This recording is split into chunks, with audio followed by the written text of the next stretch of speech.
Gracias, Señor, por tu palabra y tu misericordia, Señor. Cantaremos y alabaremos con todo nuestro corazón, Señor, reconociendo, doblando rodillas, Señor, en una genuina adoración llena de obediencia, Señor, a ti, mi Señor.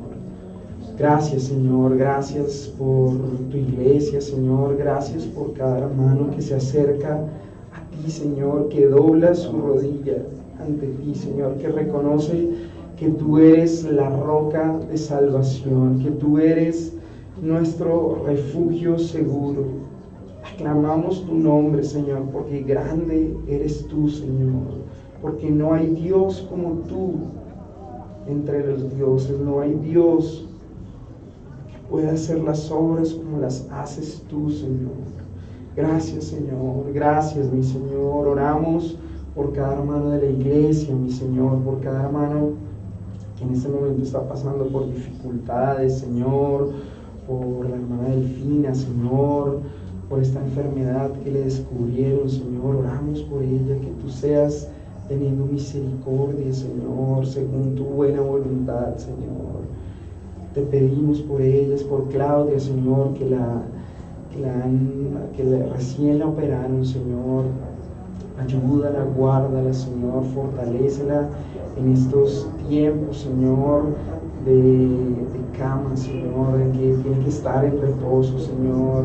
Fortalece su corazón y su alma, Señor. Permite que todo, por tu gracia, Señor, por tu misericordia, sea sanando, mi Señor.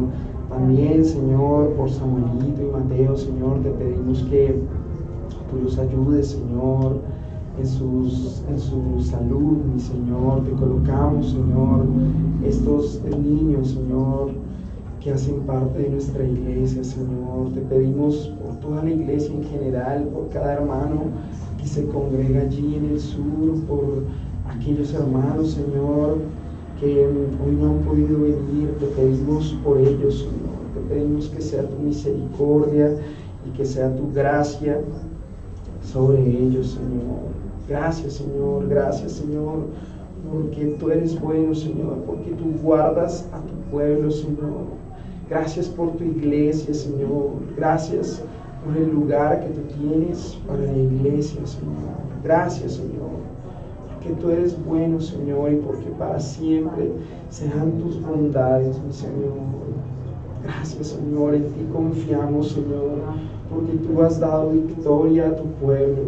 Tú has dado victoria por medio de Cristo. Has vencido las cadenas de la muerte, Señor, y nos has dado libertad, Señor, siendo esclavos, Señor.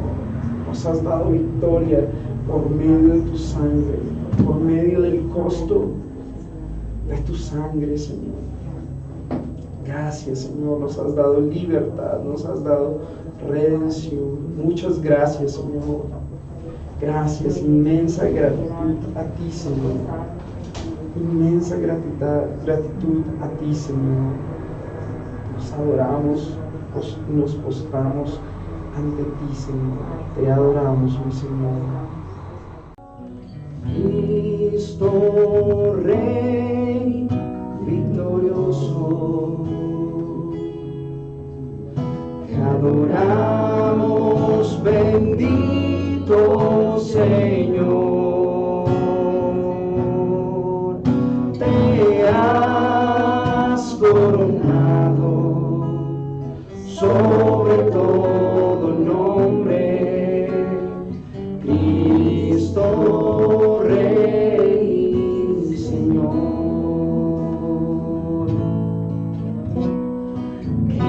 Cristo Rey victorioso, te adoramos, bendito Señor. Te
Gracias, Señor, te adoramos, mi Señor. Tú eres bendito y tu nombre, mi Señor, es glorificado sobre la tierra, Señor. Tú has sido el Rey victorioso. Tú has vencido, Señor, sobre toda humanidad, sobre todo pecado. Tu gloria se escucha, Señor, hasta los confines de la tierra, mi Señor, porque tú has traído victoria a tu pueblo, mi Señor. Tú has traído victoria a una humanidad caída, mi Señor. Te adoramos, mi Señor. En ti encontramos confianza. Que tú eres la cabeza, Señor.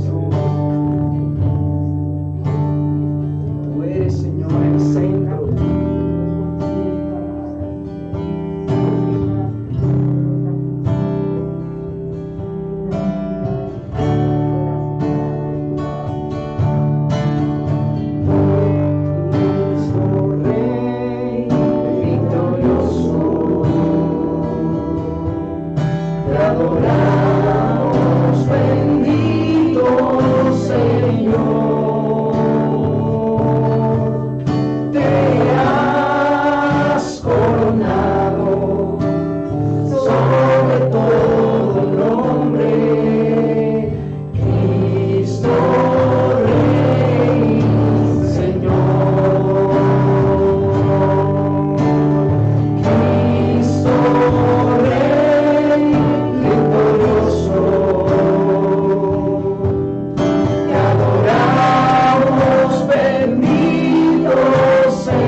Gracias, mi Señor.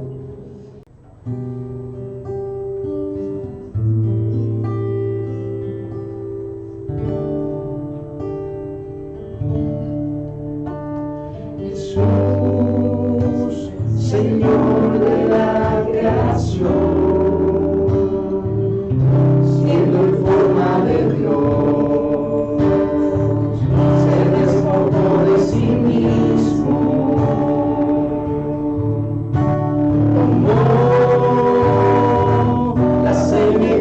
De hombre, y siendo puro y sin mancha, entre nosotros vivió, y asimismo se humilló,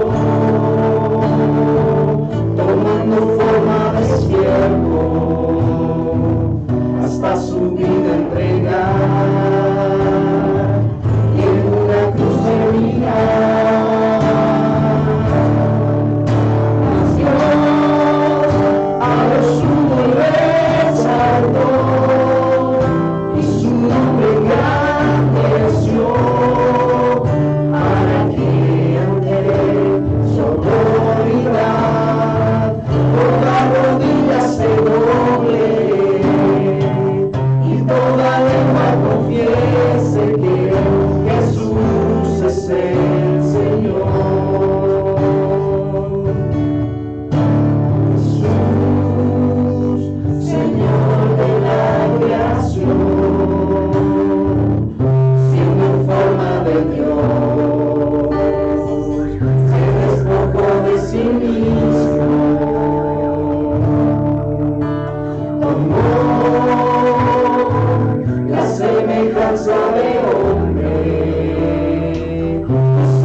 Hasta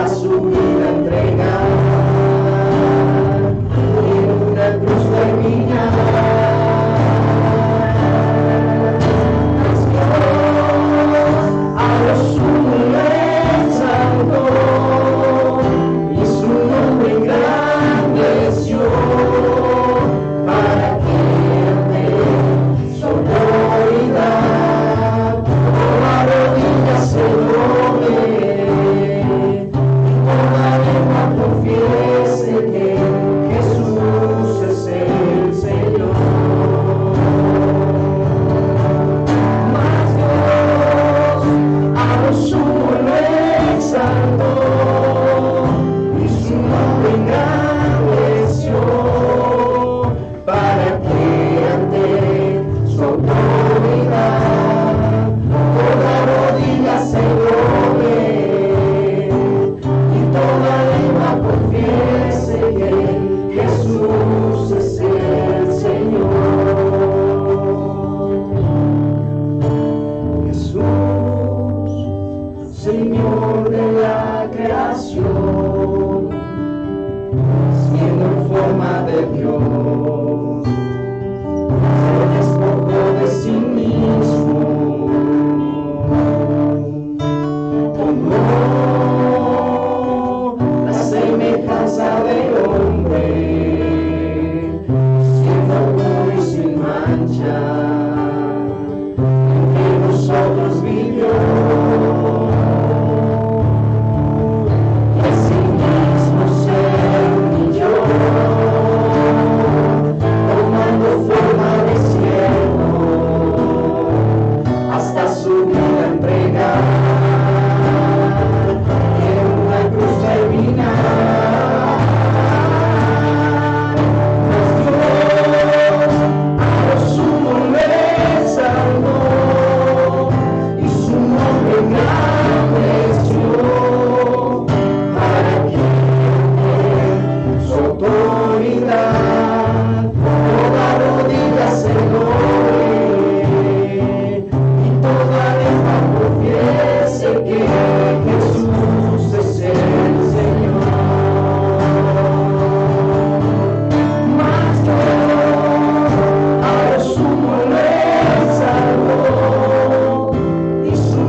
Gracias, Señor, gracias por tu misericordia. Tú eres el Señor, tú eres nuestro Dios victorioso, mi Señor. Gracias, mi Señor, gracias. Tú eres el Rey de victoria, el Rey glorioso, el Rey eterno, en quien podemos confiar, en quien ha pagado nuestro rescate. Y en tu mano, Señor, están todas nuestras necesidades y deseos, Señor. Nuestra esperanza yace en ti, Señor. Nuestra esperanza descansa en ti, Señor. En ti podemos confiar, Señor. Cuando este mundo, Señor, nos ha dado la espalda miles y miles de veces, mi Señor, en ti encontramos esperanza. En ti encontramos descanso, encontramos refugio, encontramos vida y vida en abundancia. Gracias, Señor, tú eres nuestra esperanza. Cristo, eres nuestra esperanza. Esperamos un día, Señor, verte allí, Señor, donde se doblará toda rodilla delante de ti, Señor, porque tú eres la roca de nuestra salvación, Señor. Tú eres la roca eterna, mi Señor.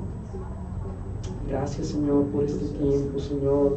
Gracias, Señor. Permítenos estudiar tu palabra, mi Señor. Permítenos, Señor, estar atentos, Señor, y guardar tu palabra en nuestro corazón, mi Señor. Gracias, Señor, gracias. Bendito Dios, te alabamos, te bendecimos. Gracias, Señor. Amén. Buenos días, mis hermanos. Sean todos bienvenidos y seamos todos bendecidos en este día, ¿no? Bienvenidos y bendecidos en este día. Antes de entrar en materia, vamos a orar. Hay algunas cosas por las que debemos orar hoy.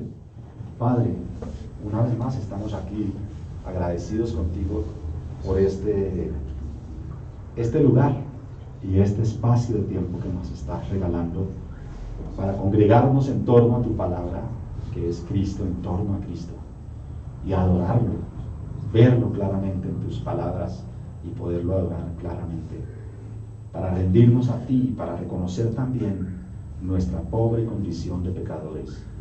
Y también agradecerte que estando en esa pobre condición, tú nos has redimido, nos has lavado con tu sangre y nos has trasladado de las tinieblas de la perdición a tu reino poderoso y a tu reino de luz, al reino de tu Hijo amado. Por eso estamos agradecidos, Señor. No obstante, entre tanto se perfecciona nuestra salvación y entre tanto se termina nuestra salvación.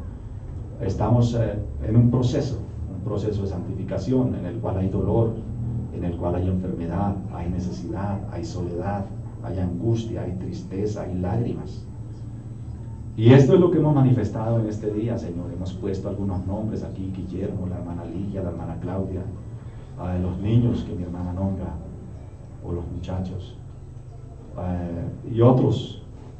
También la necesidad del lugar para congregarnos todos juntos y no estar divididos, esta comunidad que tú has concedido. Todas estas son nuestras peticiones, ya las hemos nombrado, Señor. Algunos quizá tienen cosas de intimidad que no es preciso publicar, pero que están allí, esos deseos íntimos, esos anhelos profundos del corazón de cada persona, y que quisiéramos, Señor, que encajaran en tu voluntad. A veces no encajan en tu voluntad y por lo tanto nunca los vamos a recibir, nunca recibiremos aquello que anhelamos. Pero si algo hay en tu voluntad, entonces te pedimos, Señor, tráelo y concédelo a un tiempo en que lo podamos disfrutar. Oh Señor, tú no desconoces que nuestro tiempo es limitado. Son 80, en algunos 90, en los menos robustos 70, 60 años, y ya partimos de esta tierra. Por lo tanto, Señor, te pedimos que tú, Señor, engrandezcas tu misericordia sobre nosotros y que nos concedas estas peticiones, Señor, según tu voluntad y según tu gracia y según la bendición que tienes para esta casa, para tu pueblo, para esta comunidad en la cual hoy hacemos parte, Señor. Te bendecimos, te adoramos, te damos gloria. Y ahora, Señor, queremos concentrarnos en tu palabra y te pedimos, Dios, que nos concedas ver a Cristo en tu palabra y ver el tiempo de victoria que tienes para nosotros. Que no hay necesidad y que no hay dolor que tú no puedas quitar. Que todo al final terminará y todo al final es una victoria eterna para ti, Señor. Padre, hemos venido a ti y podemos hacerlo porque Cristo, el que murió en la cruz y resucitó, dejó abierto el lugar y nos dejó franca entrada a tu trono celestial. Hemos venido con confianza, pero con temor. Oramos a ti, Padre, en el nombre de nuestro Salvador y Señor Jesucristo. Amén y amén. Bien, amados hermanos, espero que estas palabras sencillas que van a ser expuestas hoy, que mi hermana Gloria está grabando, las pueda escuchar alguien que esté en angustia, en necesidad. Porque quisiera exponer hoy ante ustedes un mensaje de esperanza, un mensaje de consuelo, si se quiere, según sea la necesidad de cada uno de ustedes. Leamos la palabra del Señor en el pasaje que nos corresponde hoy, que es Ageo, el capítulo 2, y solo vamos a leer esos últimos 4 versículos que nos quedan, el versículo 20, 21, 22, 23. Ageo 2, versículo 20 y hasta el final, hasta el versículo 23. Dice la palabra del Señor: vino por segunda vez palabra de Jehová a Ageo el 18 de diciembre del año 520 a.C. En las versiones que ustedes tienen dice a los 24 días del mismo mes, diciendo: habla a Zorobabel, gobernador de Judá, diciendo: yo haré temblar los cielos y la tierra, y trastornaré el trono de los reinos, y destruiré la fuerza de los reinos de las naciones, y trastornaré los carros y los que en ellos suben, y vendrán abajo los caballos y sus jinetes, cada cual por la espada de su hermano. En aquel día, dice Jehová de los ejércitos, te tomaré, oh Zorobabel, hijo de Salatiel, siervo mío, dice Jehová, y te pondré como anillo de sellar, porque yo te escogí, dice Jehová de los ejércitos. Amados hermanos, dijimos el domingo pasado que Ageo fue quizá uno de los que regresaron a Jerusalén desde Babilonia, cuando Ciro, el rey de Persia, había decretado la reconstrucción del templo y la había financiado con el tesoro real, y había devuelto los utensilios de oro y plata del templo. Este pueblo repatriado comenzó la labor bajo el liderazgo del sacerdote Esdras y Nehemías, que había sido el copero del rey y luego llegó a ser el gobernador de Jerusalén, gobernador de Judá. Pero comenzada la reconstrucción del templo y después de 2 años de tener oposición tanto externa como interna, ellos llegaron a la conclusión de que tal vez todavía no era la voluntad del Señor, no era la voluntad de Dios para seguir reconstruyendo el templo. También dijimos que en el tiempo que duró parada la obra, las personas gradualmente se fueron alejando de Dios. Olvidaron su obra y perdieron la pasión sobre el templo. Y además, los mismos gobernantes y sacerdotes empezaron a tomar por esposas a mujeres extranjeras que desviaron sus corazones hacia las religiones de ellas. También en sus corazones se gestó la codicia, anidaba la codicia, y trabajaban para atesorar y adornar sus propias casas, lo cual consumía todo el tiempo de ellos. Ya no había tiempo para más, de modo que no tenían tiempo para las cosas de Dios. Entonces, 16 años después de haber parado la obra de reconstrucción del templo, aparece un profeta llamado Ageo. Realmente aparecen 2, uno es Ageo y el otro es Zacarías, pero hoy estamos viendo a Ageo, cuyo nombre significa festivo, fiesta o festividad, y da 4 mensajes al pueblo. El primero, como lo dijimos, lo encontramos en el capítulo 1, los versículos 1 al 15. Ese es un señalamiento que les dice que tienen invertidas sus prioridades y los llama seriamente a meditar sobre estas cosas y a poner en orden sus prioridades, llamándolos así a trabajar primero en las cosas de Dios. El segundo mensaje lo podemos encontrar en el capítulo 2, los versículos 1 al 9. Acá el profeta anima al pueblo, hablándoles más bien sobre la presencia de Dios. Él les dice: Dios está con ustedes, Dios está con ustedes. Y esas son las palabras que trae Ageo de ánimo al pueblo, para que ellos entiendan que Dios está con ellos y que entonces deben estar animados para la reconstrucción del templo. Luego, el tercer mensaje lo leemos en el capítulo 2, los versículos 10 al 19. Fue un mensaje que fue expuesto hace 8 días. Ageo los llama a la santidad. De nada les servía reconstruir la casa de Dios si sus propias vidas estaban en ruinas. Aunque sus casas materiales estaban bien adornadas, bien pintadas, bien decoradas, sus casas donde habita el Espíritu de Dios, o sea, sus propias vidas, sus propios corazones, estaban en ruinas. No tenían ánimo realmente. Ellos decían, los viejos decían: no, esto no va para ningún lado. Estaban bastante desanimados. Y eso los llevaba a pecar. Vivían una vida pecaminosa. Y entonces, en ese tercer mensaje, Ageo les dice: hay que reconstruir sus corazones primero. Ahora bien, el cuarto mensaje es nuestro pasaje. Capítulo 2, versículos 20 al 23. Donde Dios es definitivamente victorioso y hace victorioso a su pueblo. Concentrémonos pues, amados hermanos, en nuestro pasaje, que es el cuarto mensaje o la cuarta profecía de Ageo, cuyo texto es el que hemos leído hoy. Para poderlo entender mejor, Hagamos un pequeño recorrido por el libro. El Señor envía al profeta para animar al pueblo a hacer la obra de reconstrucción del templo. Este templo significaba la presencia especial de Dios con ellos,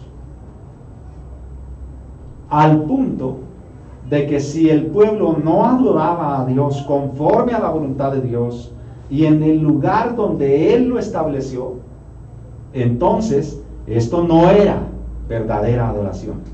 Ustedes recordarán que cuando el pueblo estaba cautivo en Babilonia, había un hombre que él oraba 3 veces al día, pero él lo hacía en dirección a Jerusalén. ¿Por qué lo hacía en dirección a Jerusalén? Él todos los días, 3 veces al día, abría sus cortinas y miraba hacia donde quedaba Jerusalén. ¿Por qué? Porque allí estaba el templo. Un templo que había sido devastado, destruido cuando llegaron, ¿sí?, los babilónicos y destruyeron la ciudad. La razón es que ese templo significaba la mismísima presencia de Dios con ellos. Esa es la razón. Es por eso que cuando ellos llegaron del exilio en el tiempo de Esdras y Nehemías, su prioridad era reconstruir el templo. Pero rápidamente, ojo lo que dije, su prioridad era reconstruir el templo. Pero rápidamente se desanimaron, perdieron las prioridades, invirtieron el orden. Ellos se dedicaron cada uno a lo suyo, olvidando la casa de Dios. Lo que significaba literalmente es que olvidaron a Dios mismo. ¿Escucharon eso? Voy a repetirlo. Lo que significaba haber olvidado la reconstrucción del templo era haber olvidado a Dios mismo. Y cuando se sugería retomar la obra, entonces sacaban excusas. Y una de ellas era alegar que todavía no era el tiempo. Todavía no.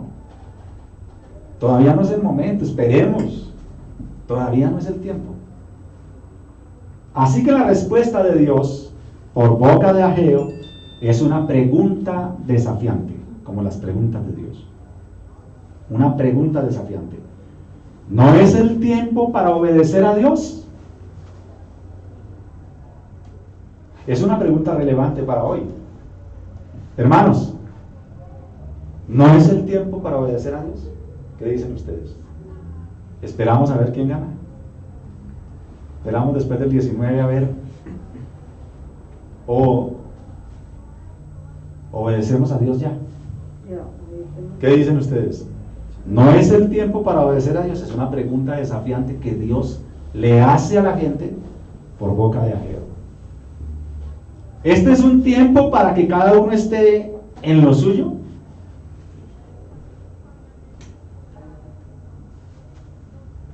Preguntas desafiantes, ¿no? Hermanos, ¿este es un tiempo para que cada uno esté en lo suyo? Esa pregunta que Dios le hace al pueblo en ese tiempo está vigente hoy. Sigue vigente hoy. Es decir, si no les importaba el templo, de nuevo, no les importaba Dios. Otra manera de preguntar es Dios al pueblo diciendo, ¿yo les importo? Otra manera. Así que la respuesta entonces de Dios es demasiado desafiante. No obstante, Dios amorosamente hace una obra en ellos. Nosotros podemos leer en el texto estas palabras: Dios despertó el espíritu de Zorobabel, de Josué y del pueblo. Dios amorosamente hace una obra en ellos. Cuando Ageo les habla, esta palabra cala en lo más profundo de sus corazones. Como quisiera yo que esta mañana estas palabras entren profundamente en nuestros corazones. De modo que ellos responden rápidamente al llamado y comienzan el trabajo. Rápidamente. Mientras ellos trabajaban, Dios amorosamente, por medio de su profeta, les recordaba continuamente su presencia con ellos. Es decir, ellos no habían terminado el templo aún, pero ya Dios estaba con ellos. Dios responde rápidamente al arrepentimiento de una persona, rápido. Ellos rápidamente comprendieron el mensaje y Dios rápidamente los comenzó a bendecir. Desde el mismo momento que ellos comenzaron la obra de Dios, Dios comenzó a agradarse de esto. Así que les habla por segunda vez, dándoles una promesa hermosa y sorprendente. Dios les dice que la gloria de ese templo sería mayor que la del primer templo. Dios les dice que la gloria de ese templo sería mayor que la del primer templo. El primer templo fue el templo de Salomón, y este segundo templo será conocido como el templo de Zorobabel. Lo que estaba pasando era que mientras los jóvenes que no habían conocido el primer templo estaban alegres, mientras ellos cantaban y saltaban de alegría porque veían la reconstrucción del templo, ellos no habían conocido cómo era el primer templo. Entonces ellos estaban muy felices, muy contentos. Y eso suele suceder. ¿No han notado que los nuevos son más alegres que los antiguos? ¿Sí notan eso? ¿No han notado que los que llegan tienen más ánimo que los que llevan 20 años? Entonces los nuevos veían esa nueva reconstrucción, ellos se alegraban por todo. Que vamos a hacer el culto de la casa del hermano Marco. Uy, qué chévere, allá vamos, y así llueva. Son los antiguos los que ven, pero era mejor el lugar, estábamos mejor en cierta parte, y era más glorioso. Eso mismo estaba sucediendo acá. Los jóvenes estaban alegres, ellos cantaban, danzaban, y estaban muy alegres porque veían que se estaba reconstruyendo el nuevo templo.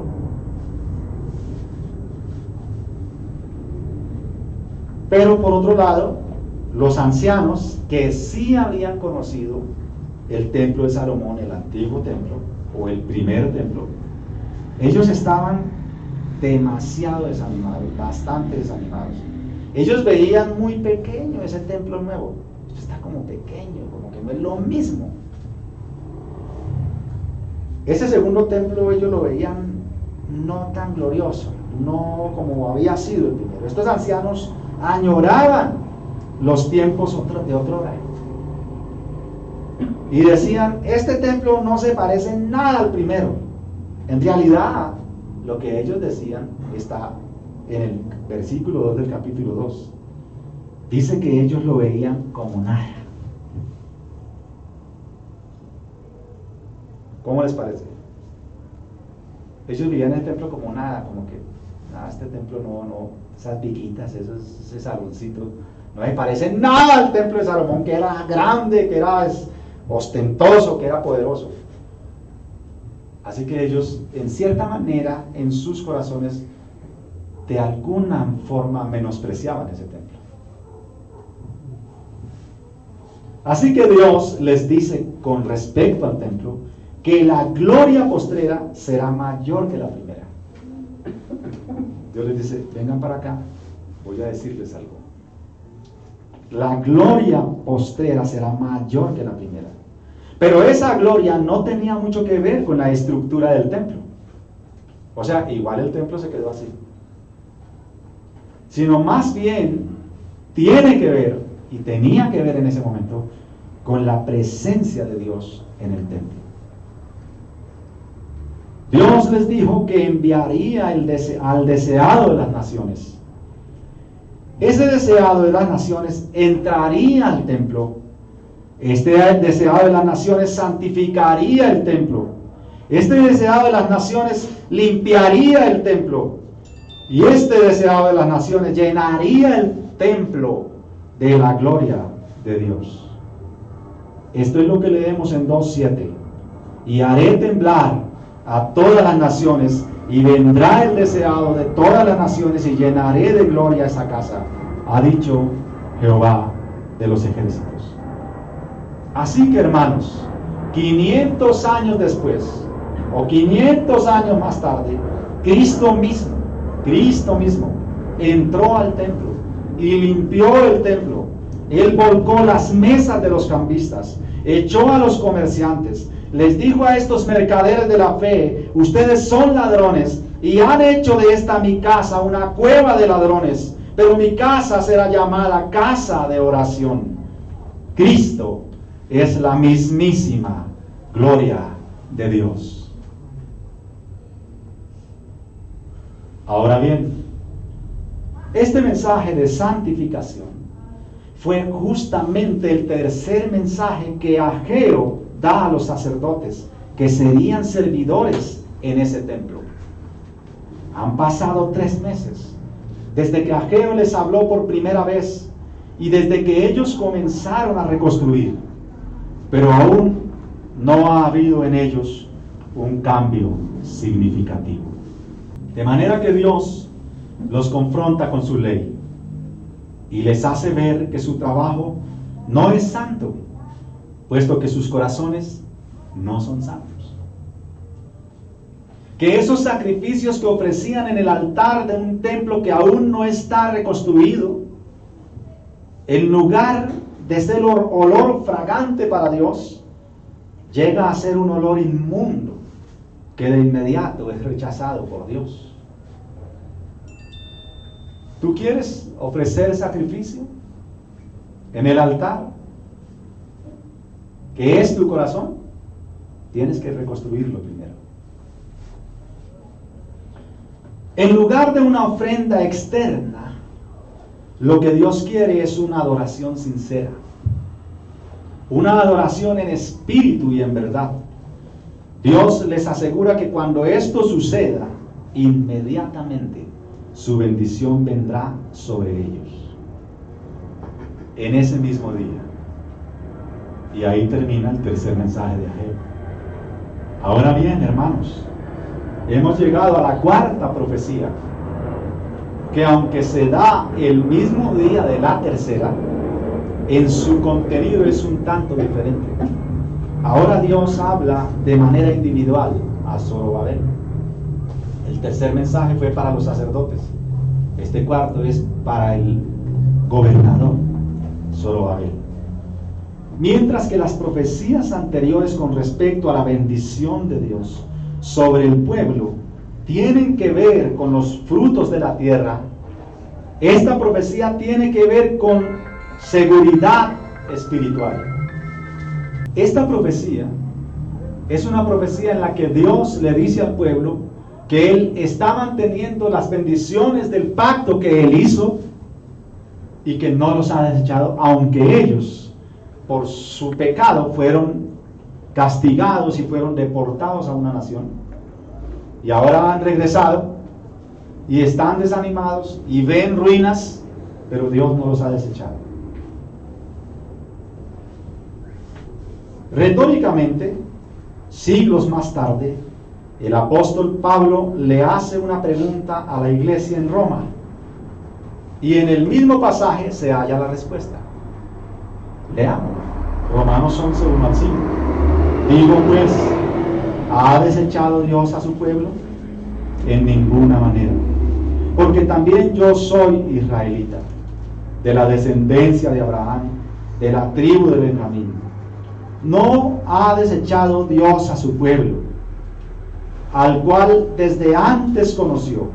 ¿O no sabéis que dice de Elías la Escritura, como invoca a Dios como contra Israel, diciendo: Señor, a tus profetas han dado muerte, y tus altares han derribado, y solo he quedado yo, y procuran matarme? Pero, ¿qué le dice la divina respuesta?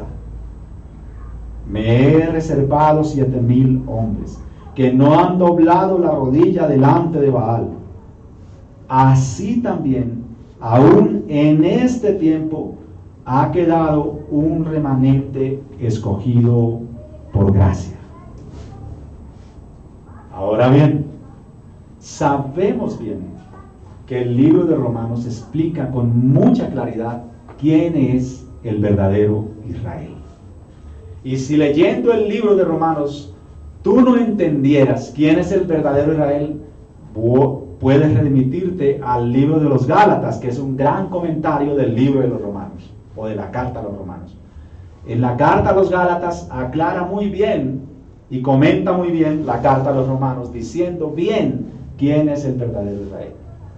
De tal manera que Dios nunca ha desechado a su pueblo, siendo su pueblo los de la fe en Jesucristo. La idea en Ageo, y en especial en esta última profecía, es que el Dios del pacto no defraudaría. Dios cumpliría su pacto, aunque a causa de la desobediencia del pueblo, Dios lo había entregado en manos de una nación malvada que los esclavizó. Dios no los abandonó,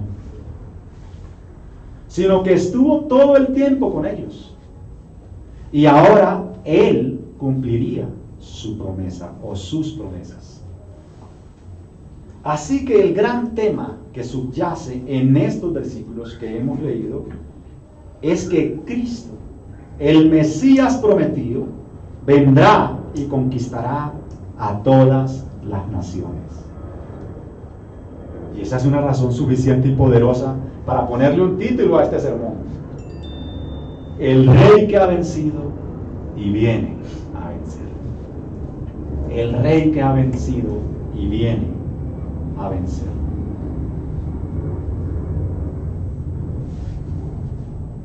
Amados hermanos, el propósito de esta profecía es comunicar ánimo al pueblo.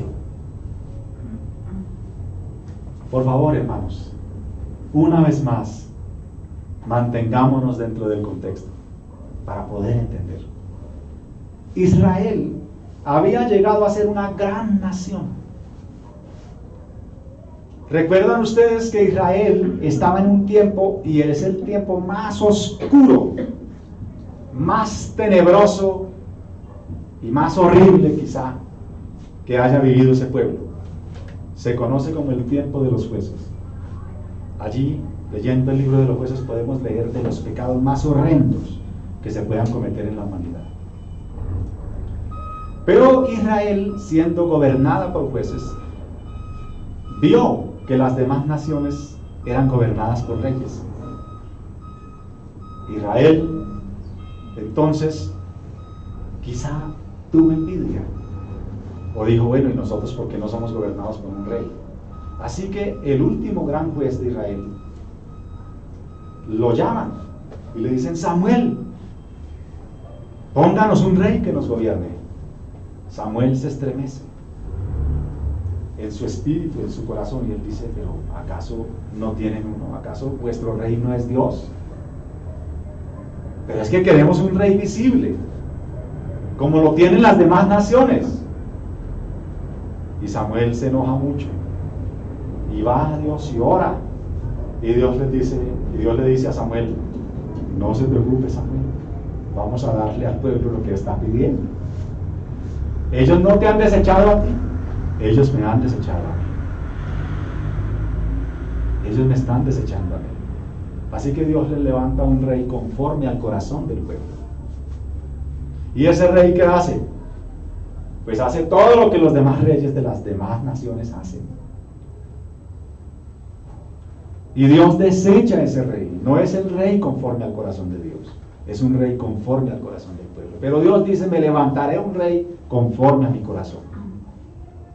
Y Dios levanta un rey conforme a su corazón y pone ese rey. Y a partir de ese momento, la nación de Israel comienza a crecer, comienza a florecer. Es un rey bastante sanguinario que ha derramado mucha sangre, conquista mucho terreno para el pueblo de Israel. Pero en su corazón, él es un adorador. Es un hombre que reconoce rápidamente sus pecados. Es un hombre que rápidamente corre a la cruz para arrepentirse. Y Dios lo ama. Pero no es Él el que me construirá casa, dice Dios, porque ha derramado mucha sangre. Así que levanta un descendiente de ese rey llamado David. y nace Salomón. Y Salomón es un hombre muy sabio y construye la casa de Dios. Y en el tiempo, en la época que gobernó Salomón, podemos decir que es la época dorada de Israel. Es el momento más glorioso de ese pueblo. Llegó a ser un pueblo muy grande, muy poderoso e incluso muy temido por las demás naciones. Las naciones que rodeaban a Israel y aún los imperios que gobernaban a Israel temían a ese pueblo y decían: uy, no, con ese pueblo no nos metamos porque tiene un Dios muy poderoso, tiene un Dios que pelea por ellos. Ese era el sentir y el pensar de la gente en esa época. No obstante, el corazón de Salomón fue mediocre, fue medio. No fue un corazón entero como el de su papá David. Era un corazón desviado. Por lo tanto, Dios determinó la caída de Israel. Cuando muere Salomón, queda dividido el reino en dos. 10 tribus quedan gobernadas por 20 reyes malvados al norte de Israel. 20 fueron sus reyes y 20 fueron malvados. Cuando usted lee el libro de los reyes y las crónicas de los reyes de Israel, primero y segundo de crónicas y primero y segundo de reyes, termina diciendo estas palabras: e hizo lo malo delante de Jehová. Cuando termina la crónica de cada rey, de esos 20 reyes de Israel, termina diciendo estas palabras: e hizo lo malo, gobernó tanto tiempo e hizo lo malo delante de Jehová. Ese es el veredicto y ese es, como se llama, el informe que se da de esos reyes. Luego en el sur, en Judá, donde estamos nosotros ubicados, donde profetizó Ageo, gobernaron 20 reyes y 18 reyes, 18 de esos 20 reyes, terminan las crónicas diciendo: gobernó por tanto tiempo e hizo lo malo delante de Jehová. Por esa maldad, solo de 2 reyes en Judá, terminan las crónicas diciendo: y gobernó por tanto tiempo e hizo lo bueno delante de Jehová. Así que 20 más 18, 38 reyes hicieron lo malo delante de Jehová. Por lo tanto, Dios los entregó en manos enemigas y terminó la época dorada de Israel. Primero cayó Israel por mano de los sirios en el norte y fueron llevados cautivos y fueron invadidos terriblemente, al punto de que los de abajo, los del sur, ya no consideraban a los que vivían en el norte, con su capital Samaria, como israelitas. Cuando ustedes lean en la Biblia la expresión Samaria, en muchas ocasiones se está refiriendo a todo el reino del norte, porque Samaria era la capital. Entonces, cuando lean la expresión los samaritanos, se refiere a los del reino del norte. Y por eso, judíos y samaritanos, ustedes van a leer en el capítulo 4 de Juan, no se tratan entre sí. Hay una mujer samaritana, o sea, del reino del norte, que está en el pozo de Jacob, que quedaba en Samaria, la capital del reino del norte. Y un día, el Señor, que predicó y desarrolló todo su ministerio en Capernaum, él estaba abajo en Jerusalén y dijo: voy para Capernaum. Y dice el texto: le era necesario pasar por Samaria. ¿Por qué le era necesario pasar por Samaria? Porque era un camino más rápido de 3 días, y si daba la vuelta por Perea, se demoraba 6. Pero no era tanto por eso, sino porque él sabía lo que vino a hacer este rey. Así que él va y pasa por el pozo de Jacob, y allí hay una mujer. Y el Señor le dice: mujer, dame de beber. Y ella le dice: pero ¿cómo? Tienes ropas judías, hablas como judío, eres judío. Y ustedes y nosotros, los judíos y los samaritanos, no nos tratamos. ¿Por qué me pide agua? ¿Entienden? ¿Cuándo sucedió eso? Cuando Salomón muere y se divide el reino. Cuando cae Israel, vienen los sirios, los llevan cautivos, pero ellos no dejaron esas tierras solas, repoblaron la tierra de tal manera que se mezclaron las razas.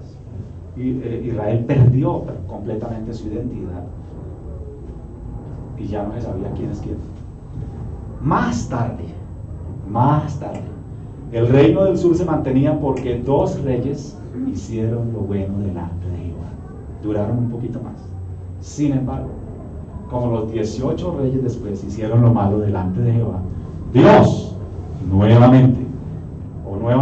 Dios entrega cautivo a Judá.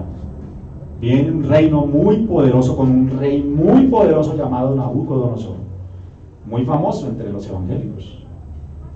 ¿O no? Uno dice Nabucodonosor y todo el mundo sabe quién es. Nabucodonosor se conoce porque él fue enviado a comer hierba entre las bestias, porque era tan poderoso que él decía: yo soy el mero mero, yo soy el que gobierno la tierra, ante mí se tienen que doblar los demás reyes. Pero Dios lo humilla y lo lleva a comer pasto, y le crecen las uñas como las bestias, y el cabello, todo, y el rocío de la mañana lo mojaba, amanecía dormido en el pasto, pierde la razón, hasta que mira al rey que ha vencido y viene a vencer. Y entonces Dios lo levanta nuevamente y lo llama mi siervo. Es bajo ese rey que Daniel está cautivo en Babilonia, y Daniel oraba 3 veces al día mirando hacia Jerusalén. Es en Babilonia que Daniel está, y es ese rey que ama mucho a Daniel. Luego vino un hombre llamado Ciro el persa. Ciro el persa conquista Babilonia y decreta, y aquí estamos en este tiempo, decreta el regreso de los judíos que habían sido deportados a Babilonia, y financia eso, y financia la reconstrucción del templo, y devuelve los utensilios que habían sido llevados a Babilonia, que eran del templo. Ese es el contexto en que estamos.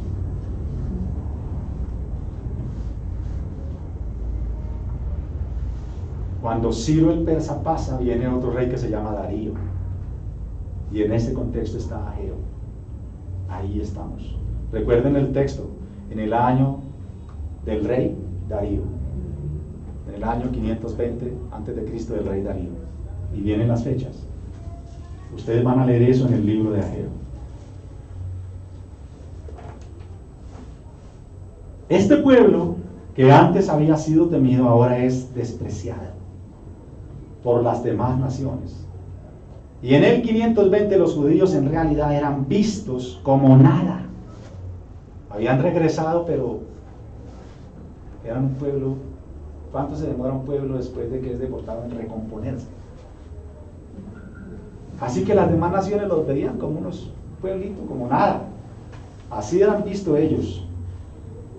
Incluso ellos se sentían así. No solamente eran vistos como nada, sino que el pueblo se sentía así.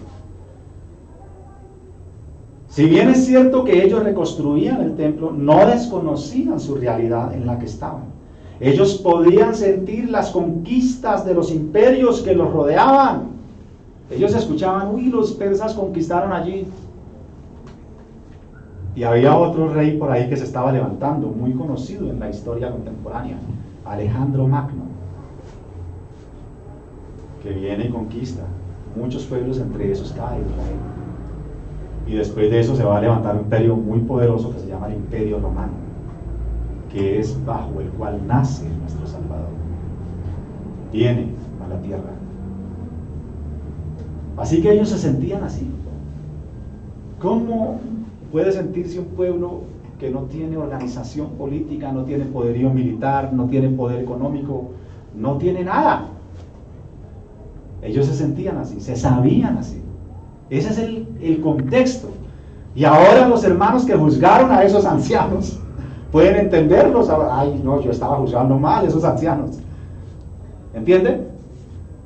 Es que ellos habían conocido la gloria de Israel, habían conocido el poder del templo, a Salomón. 70 años después, eso está en ruinas. Ellos regresan a Babilonia 70 años después. Esa era la profecía de Daniel, que le fue revelada a Daniel. Se cumplió. Regresaron. Ahora está Ageo y Zacarías. Primero estaba Esdras y Nehemías. 2 años antes habían comenzado con Esdras y Nehemías. 2 años después está eso parado, la obra está quieta. Perdón, 16 años. 16 años. 18 años antes estaba Esdras y Nehemías. En 2 años, hicieron 2 años y pararon la obra. Y 16 años después de que la obra está quieta, aparece Ageo y Zacarías. ¿Estamos entendiendo?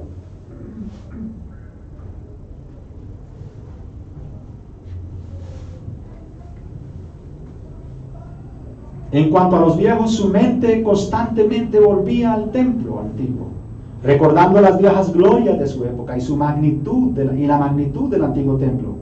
Esta es la razón por la que Dios, por boca de Ageo, continuamente les recuerda que Él está con ellos. Hijitos, hermanos, Dios está con nosotros.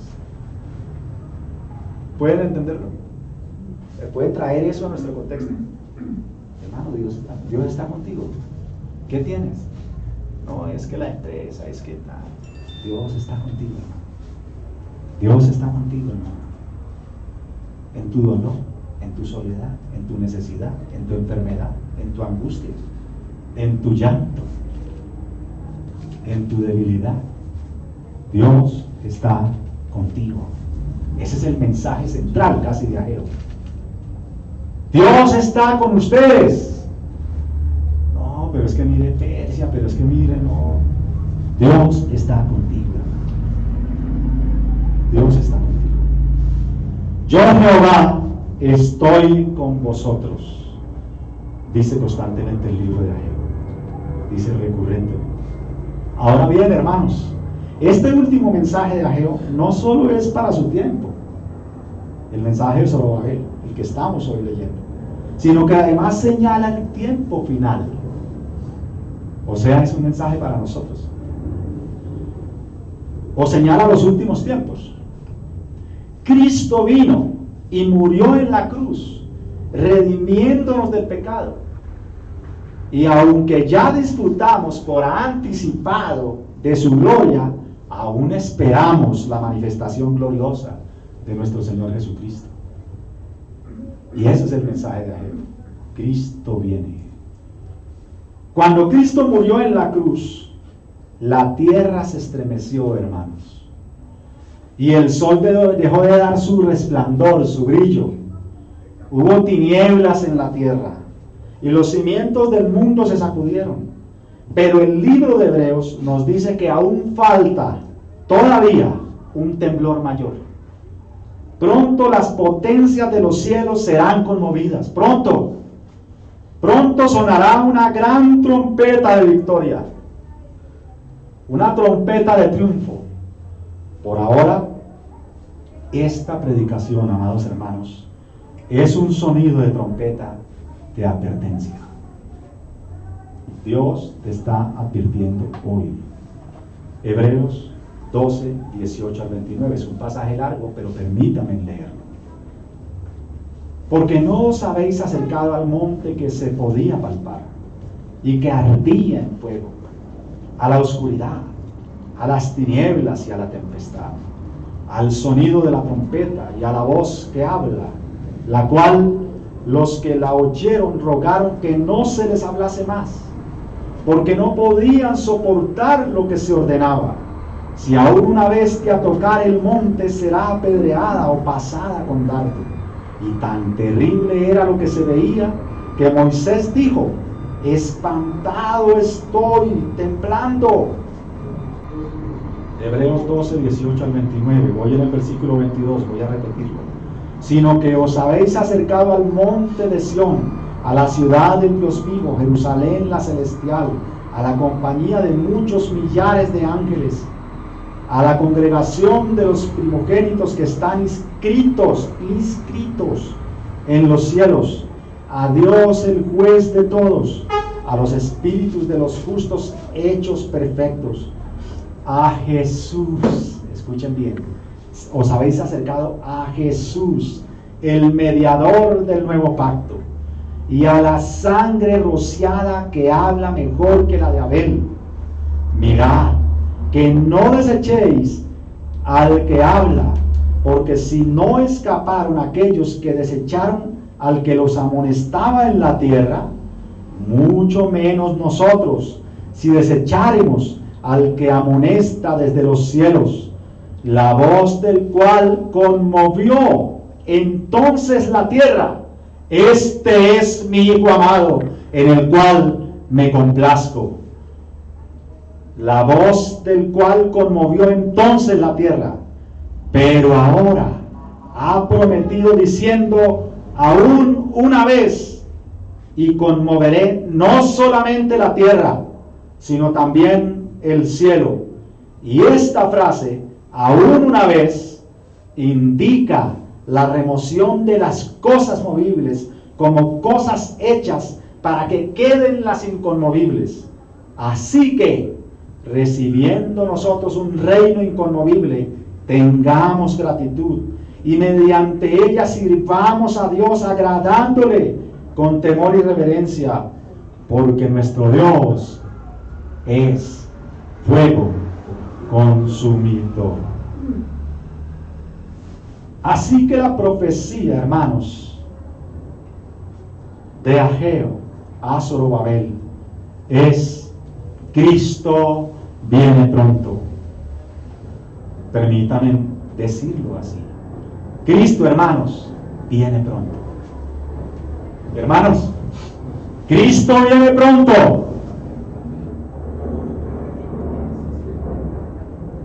Amados hermanos, Cristo viene pronto. Y la iglesia, oramos diciendo, ¿cómo dice la iglesia? ¿Cómo debieran haber respondido ustedes ahorita? Sí, amén.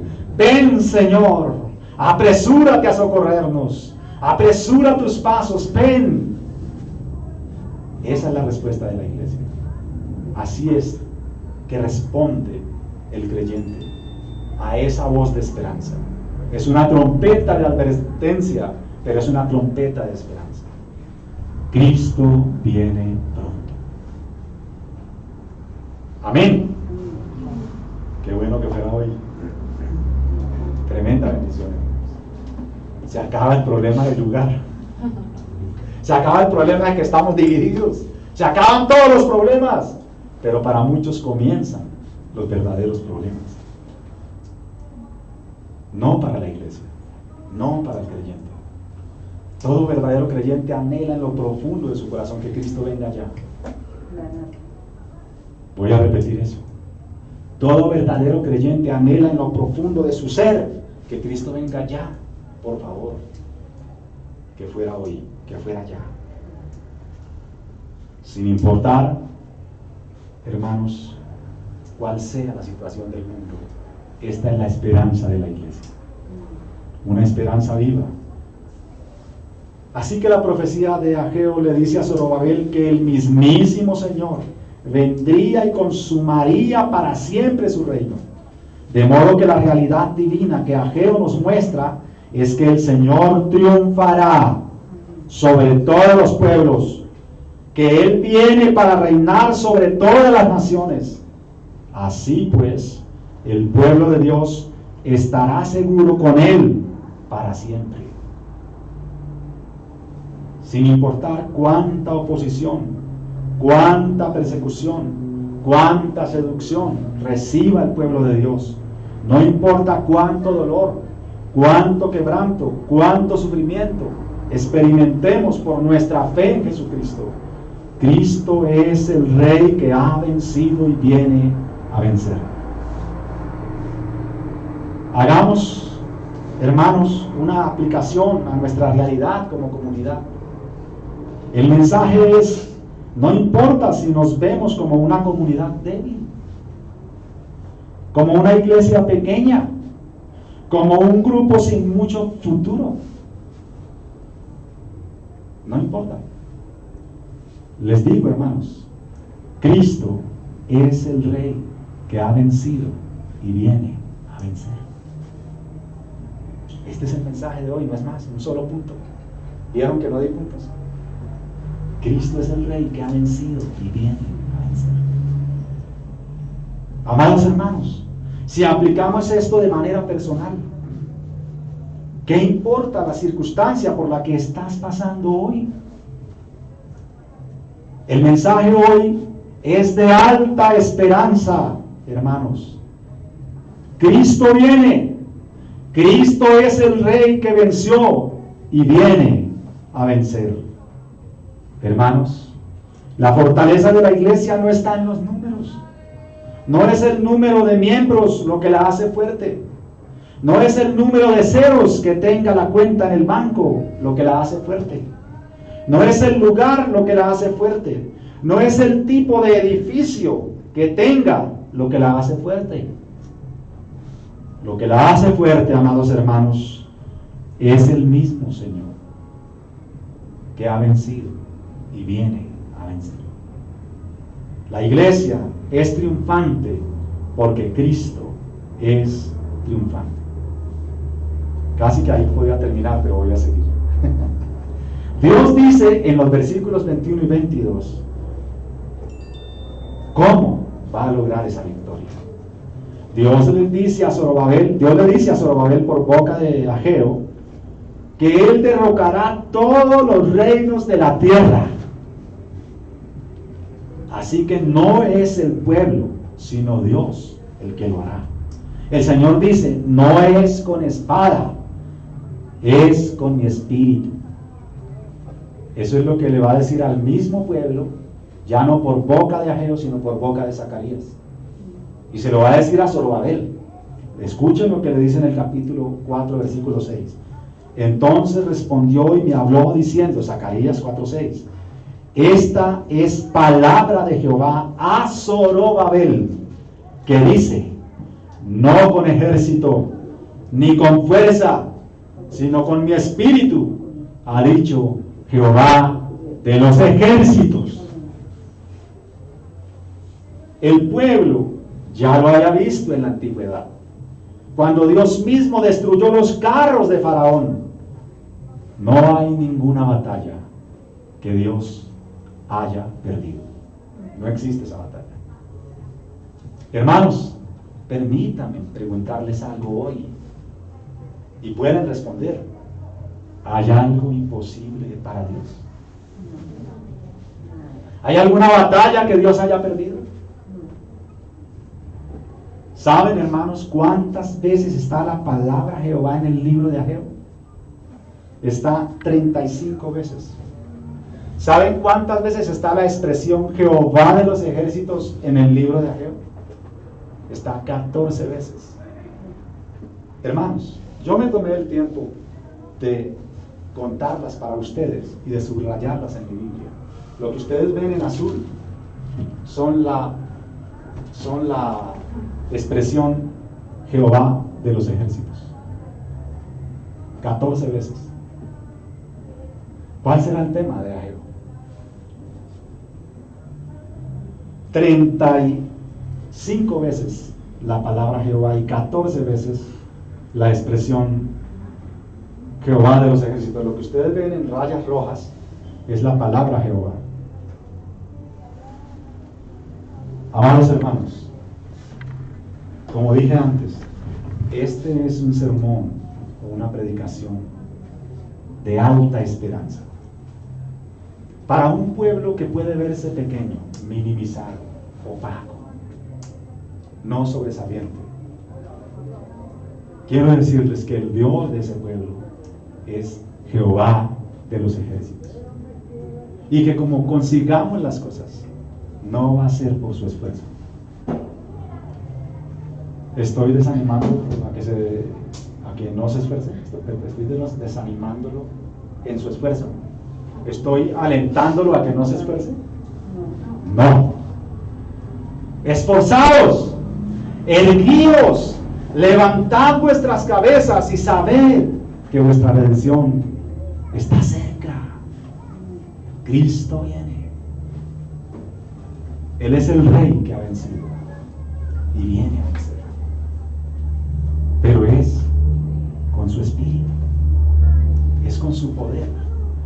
Él es el que lo va a hacer, Él es el que lo ha hecho, Él es el que lo hará. ¿Estamos entendiendo? ¿Entienden por qué tenemos una esperanza muy alta? Porque no es en tu fuerza, hermano. Es Dios el que lo hace. Y en Él podemos confiar. También quiero decir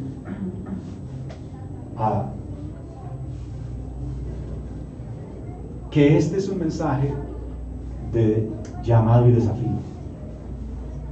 Escúchame bien.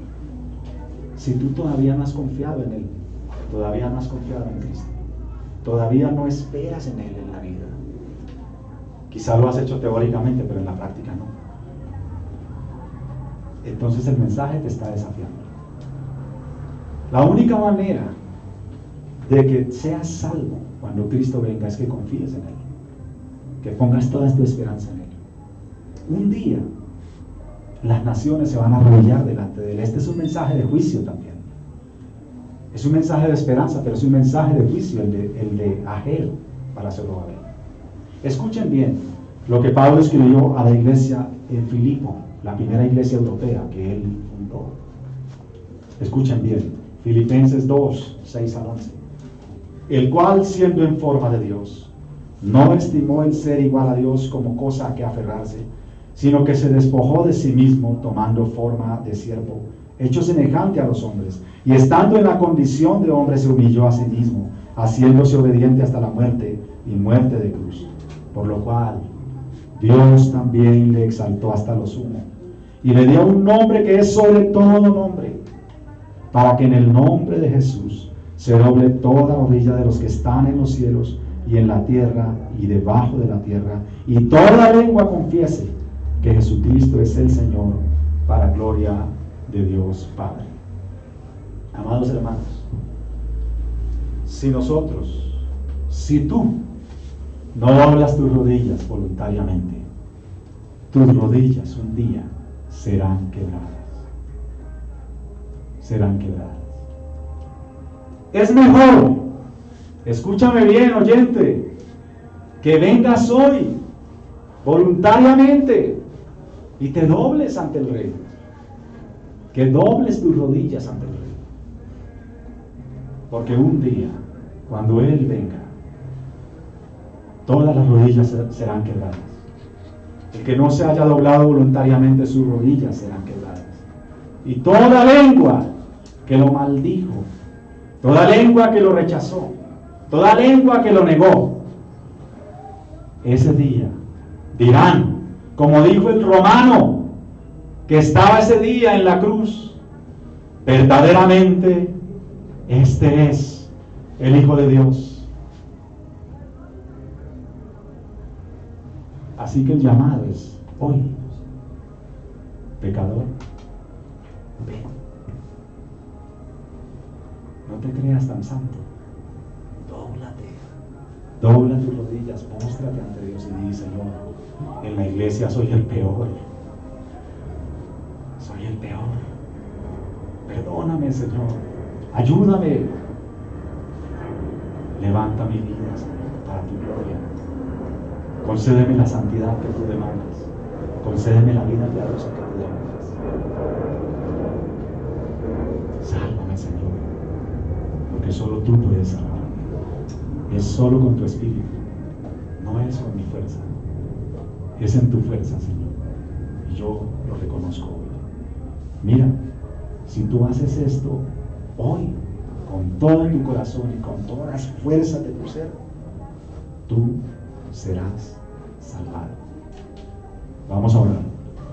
Padre, gracias por tus misericordias, gracias por tus palabras, Señor, gracias por darnos hoy una vista panorámica de lo que sucedió allá 520 años antes de la cruz. ya 2500, 2600 años después, hoy tenemos este mensaje aquí. Y es el mismo, exactamente lo mismo nos está diciendo a nosotros, con otro contexto, en otra situación, pero el mensaje es el mismo. La realidad es la misma, el desánimo es el mismo, el pecado es el mismo, la rebeldía es la misma y la esperanza es la misma. Y la oferta de perdón es la misma, la oferta de salvación es la misma, Señor. Aquí estamos hoy parados ante tu pasaje, altamente cristocéntrico. Nos mostró a Cristo por todo lado. Era el Rey que viene, que vino, venció en la cruz y que viene para vencer y juzgar a las naciones. Bendito sea, Señor, por este día que nos concedes este pasaje hoy. Hoy, Señor, estamos ante ti agradecidos por concedernos arrepentimiento y fe. Dios, gracias. Te ruego que te complazcas en salvar. Bendito sea tu nombre. Oramos en Cristo Jesús, Señor nuestro. Amén. Y amén.